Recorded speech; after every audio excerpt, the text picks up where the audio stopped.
All right, round eight. So this game, following up on what happened in the last video, this game is um my probably even with the ones that we were just looking at, this game is my least favorite game from this tournament. And the reason I say that is because in this game, I got the sort of position that is my favorite type of position. And I mean, I guess it's a spoiler. I mean, you can also sort of see it on the screen, but was not able to win this game, which was just very, very upsetting to me. This is my um yeah, if I had to rank, you know, from least favorite to favorite games, this would make the top of that list. So let's take a look at it. Knight f3, I played d5, which is the most principled move against knight f3, gaining space in the center, d4, and I played c5. Now, the reason I play c5 is because if you recall in round 4, I sort of had this opening disaster where I played like c6 and then white had the pawn on c4 and there was queen b3. I played queen b6 and it was sort of just this mess where I take on b3. White gets a lot of pressure on the b file, like sort of pushing the pawn down the b file and the rook is open on the a file. And I knew that like against the London system, so let's imagine that if bishop f4 was played, knight f6, or well, knight f6, bishop f4, c5 is a move in this position, which I had learned after that game. So here I sort of just played c5 without knowing any theory. Like if white takes the c pawn, I really didn't have a line prepared, but I just thought, okay, I'll just play c5 and whatever happens will happen from here. E3 instead, knight c6, bishop e2, bishop f5. I'm sort of just leaving the pawn. At this point, I'm not really worried about taking it because I can just play e6 and b4 is not a move. Um, e6, a3, knight f6, knight d2, and now I take. I take just to clarify the structure. I sort of want to play a Carlsbad structure because a lot of uh, I've been looking at these sorts of positions and I understand them relatively well now. So yeah, now I should play h6 in order to keep the light square bishops in case of knight h4. Rook e1, I played bishop e7, just developing the piece. Really, I could play bishop d6. This is something I was looking at following this game. If I play bishop d6, the reason I didn't want to do this is because of c4. And yes, there's this isolated pawn position, but he gets the tempo on the bishop. But in this position, I've learned that you can just castle, and it doesn't matter that white gets the bishop pair really, because you get this really quick development, and you get pressure on d4 pawn, and yeah, the knights are going to be great blockading and also attacking pieces on this pawn. I'll bring the rooks to d8 and c8, and black just has a very easy game. So knowing that, probably I put the bishop on d6 instead because that is a more aggressive square. But in this game, bishop e7, c3, castles, knight f1, queen c7, just preventing like a bishop f4 move. Knight g3, put the bishop away. Now we trade the light square bishops, which is an option that white always has. That's technically my bad bishop, so I'm sort of happy to see that trade, I guess. Even though it was doing a good job on h7, but at least now white doesn't have the good bishop. Now I put the bishop back on d6 because that's really where it should have been the whole time. Bishop d2, and now I go knight a5. So now here I'm feeling very good about my position because I have these very weak light squares. White does not have the light square bishop, neither do I, but it doesn't matter because my knight is doing work, and with the support of the queen, I may be a rook at some point. Um, Already I can think about going here and grabbing the bishop. Um, Rook d1. I play knight c4. I think for a long time in this position, actually. I was thinking about um, like a queen c4 move, and I thought that he had to go to b1. If queen c2, like if queen c2, then I get this another tempo, and then I get knight c4 with the queen on b3. So, but I thought after queen b1, I wasn't totally sure what I was doing and why I want the queen on c4 and the queen on b1. It didn't feel like it was really doing that much to help me. So in the end, I just play knight c4, which I think is the most natural move in the position. Bishop goes to c1, and then I play b5. So the idea of b5 is that if you play b3, I will be able to take on a3, and There were some ways I was looking at where he can try to trap my knight, but I'm pretty sure I calculated correctly that it will always escape. Um, and either by being supported with like an a5 b4 or just simply retreating, maybe even b4 and knight back to b5. It's difficult for him to attack the knight a second time. So and then the other line that's important, which is what he played, is that if knight e5, the way knight e5 works is, yes, it he does lose a pawn on e5, but the b pawn is hanging on b5. But this is what happens in the game. And we get this trade, and I've traded his very nice central d4 pawn for my b pawn, and now I'm going to get pressure on these pawns on the queen side, and the base of my pawn chain's on f7, which he really cannot get to in any meaningful way, whereas his is on b2, which I can get to, and if he ever pushes it, then c pawn's backwards. So I was feeling pretty good in this position. I play rook b8, queen d3, and then I play this, I think, nice move, bishop f4. And the purpose of bishop f4, it seems kind of strange because technically speaking, my dark square bishop is my good bishop, and his is sort of his bad bishop, I guess. It's not really, though, because he doesn't really have central pawns. But the reason I do it is because the bishop is the defender of his pawn chain. And if I can trade it, then it makes this b pawn much weaker. Um, and my bishop doesn't really have a job at this moment. Maybe his bishop is somewhat, it can maybe threaten some sort of kingside attack at some point. I just play bishop f4, trade the bishops, target b2. That was my goal. So he plays b4. Now I'm not targeting b2, I'm targeting c3, which is even easier to get at because it is I mean, my queen is already on the file. The rooks can come to the file. A knight can jump into e4 at some point. I just take on c1 as not to allow maybe like bishop b2. Rook takes. Rook comes to c8. My rooks are on the proper files. They're putting pressure on the pawns. His knight is sort of dominated and needs to sort of reroute through e2 and maybe to d4. That's what he should really be doing. But it's difficult to find moves for white. He plays instead this move, queen d4, which I think is not. I think this is an inaccuracy because I have queen b6. And queen b6, if he ever, I think his intention, was to go queen h4, but now I'll be able to play rook c4 with a tempo. So really now he sort of has to just drop the queen back along the d file. Instead, he trades the queens. And here I thought I must be winning. I mean, this position just looks so good for black. He has these pawns here. I'll be able to target them. His rooks will be fully passive. I'll be able to get a knight, maybe even to d6 and c4 or whatever. I felt like this is like my dream position. This is like everything that I could have asked for in chess game. The knight drops back. I play rook a8, rook a1, knight e4, rook c1. So we get this position where I am fully attacking two weaknesses and he's fully defending two weaknesses. And that's the whole thing. So here I should be winning in some way. I play the move b5, which maybe is not the most accurate way to play. The reason I do it is because I just want to fix both of these pawns. Maybe he'll play a4 if I don't play b5. I just want to fix both weaknesses. But the problem with b5 is that now when he puts whenever he puts his knight on d4, it's hitting the b pawn, and I'm going to need to use some piece to defend the b pawn instead of attacking his weaknesses. f3, knight d6, rook a2. Now I try to stack on this a pawn and knight d4. So we arrive at this position, and I don't have a ton of time, but I have enough. I have enough time. I have probably 15 minutes. That's enough time with only 8 moves to go.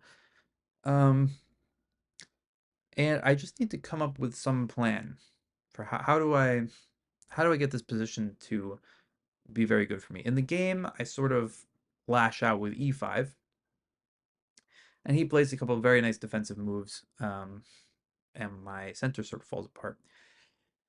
What I landed on in my game review when I was sort of looking at this after the game, I was sort of going through, is that I should put my king on e7 first, and then play e5, and then so I'll show you what happens in the game. So e5, knight c2, I play rook c6, and then he gets this pressure on my d pawn, which I cannot fix. I can't defend.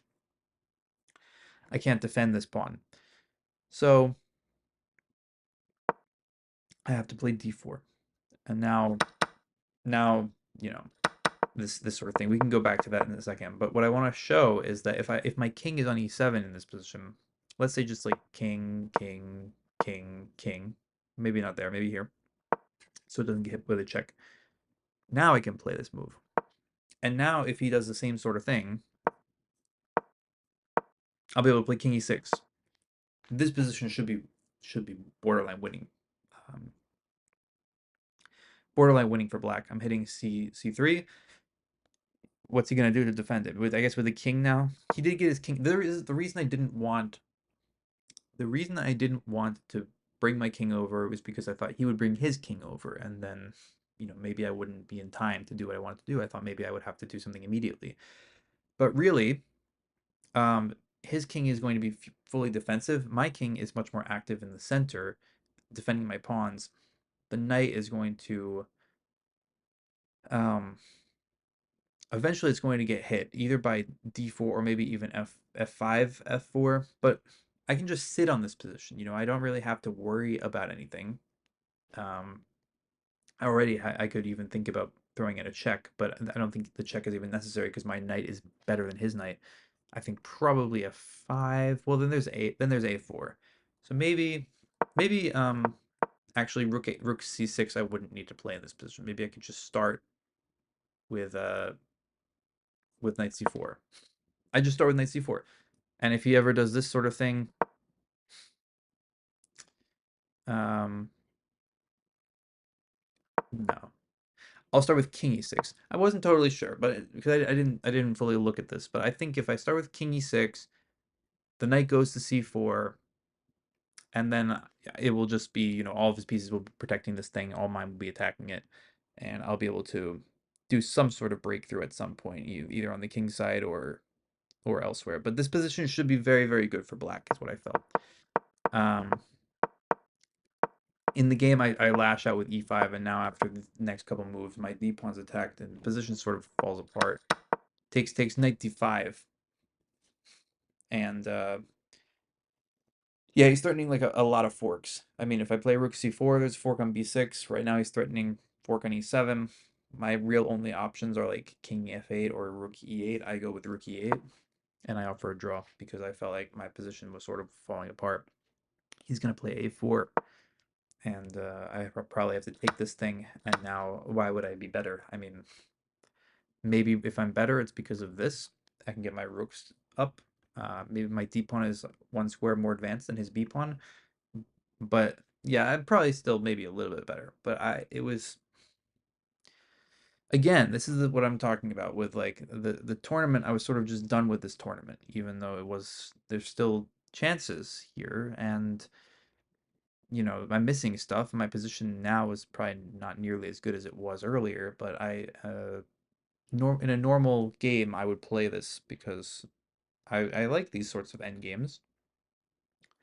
But yeah, it's about the state of mind, and my state of mind probably after round probably after round five was not good. But even the draw in round three, my first, I won the first two games. My mindset was very good, obviously, and then I had this winning position in round three that I didn't win, and probably at that point already, my mindset was already not ideal. And then the couple back-to-back losses, especially the loss in round six, uh, really just took the wind out of my sails. So that was this game. Let's just take a look with the machine to see how winning I actually was. Yeah, c5 is a very interesting move. C4 is, he can take it or play c4 or something, but and I didn't really know anything, so that would have been very interesting if that were to have occurred.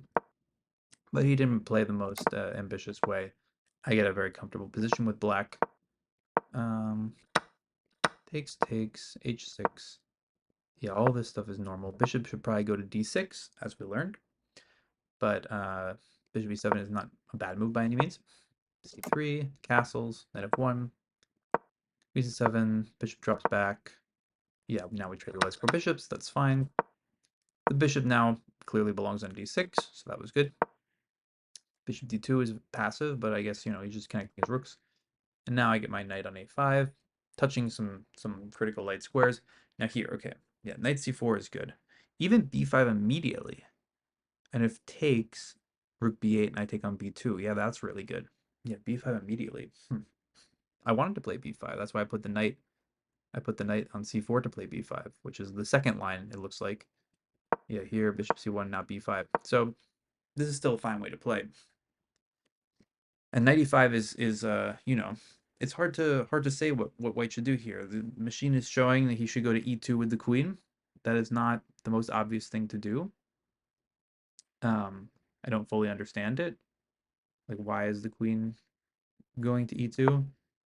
If I just continue with my plan. My plan with b5 is to play a5 and b4. Now knight e5. And now if he's just supporting the knight on e5. So now I can't take like I was in the game. I have to continue with this plan rather than this one. So okay, queen e2 does make some sense. But he needs to understand that the trade for b pawn for d pawn is favorable for me. Um, so knight e5 takes, queen takes b5, rook b8, queen drops back to d3. I was thinking it would probably go to e2, but d3 is fine, I guess. Yeah, bishop f4. I was happy with this move, but there's many moves already. Uh, b4 is probably an inaccuracy. Takes, rook fc8. And black is much better now because the weakness on c3 is much more. I mean, I have no weaknesses in my position, so the weakness on c3 means that black is better. Queen d4 I thought was inaccurate um, because of queen b6. And now I thought he just has to drop back with the queen. I guess he can just play knight e2. Yeah, he should play knight e2, and then if I take the queen, he takes back with the knight, and then he probably has enough play with this centralized knight to make up for the fact that his c pawn is backward. But he takes, which now I thought I was winning, and I think after a takes b6, I think I'm winning here. The machine gives -2, which is winning, and knight e2, rook a8, rook a1, and I think I played knight e4 here. I guess rook a4, rook a4. If rook a2, what am I doing on rook a2 there? Rook a4, rook a2.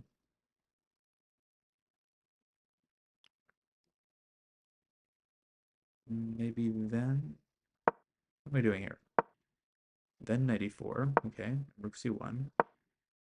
Why is this any different than what happened in the game? Knight d6 is here. This is very similar to what happened in the game. Oh, because yeah, so this is the thing. In the game, I put my pawn on b5. Here, I can put my knight on b5. And the knight on b5 hits both pawns, and he's probably just going to collapse. You can't defend both. So that would have been very good. Here, I play knight e4 first. He plays rook c1. Now it wants b5. What is the difference if I just play knight d6? Now a4 happens. Right, this is why the rook needs to be on a4. Okay, this is very interesting, actually. The rook should be on a4. Now there's c4 because the rook's on... Well, that's actually interesting. c4 takes it?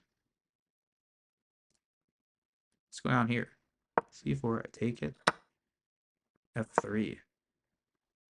Knight f6. Knight c3. And he gets this blockade. Still, I'm a pawn, but I guess not the easiest. This idea of playing rook a4 first is very nice. I really like this idea. Prevent a4 not by putting a pawn on b5, but just by physically preventing the pawn from moving forward. Is very nice, and it only works if the knight can't ever really attack it, which in this case it takes forever for the knight to attack it.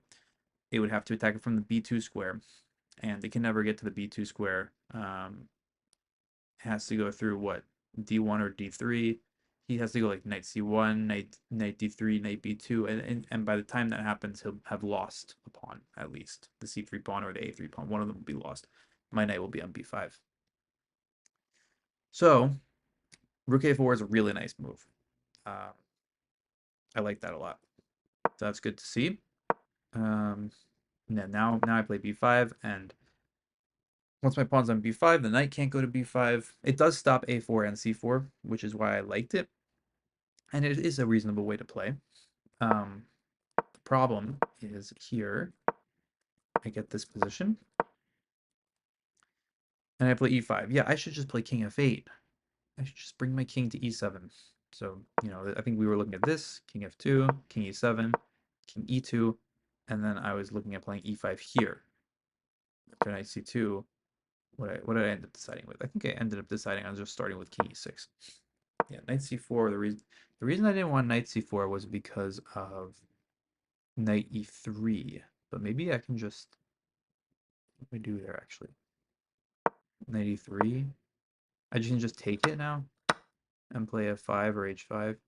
And this is yeah, I mean it makes sense that this is winning too. It's just I liked having the knights, but like this his rooks are totally I mean he's just gonna be Zug. It's gonna be Zugzwang because his rooks have no squares. Neither can move. And my I can wait. I can wait like a million different ways. So it's just, the position is just going to be Zugzwang. He's gonna lose his a pawn and then the c pawn after. So okay, yeah, that would have been fine too. But any move, king e6 also fine, f5 also fine. I mean, all of this is very good at this point. I just need to bring the king. I just bring the king.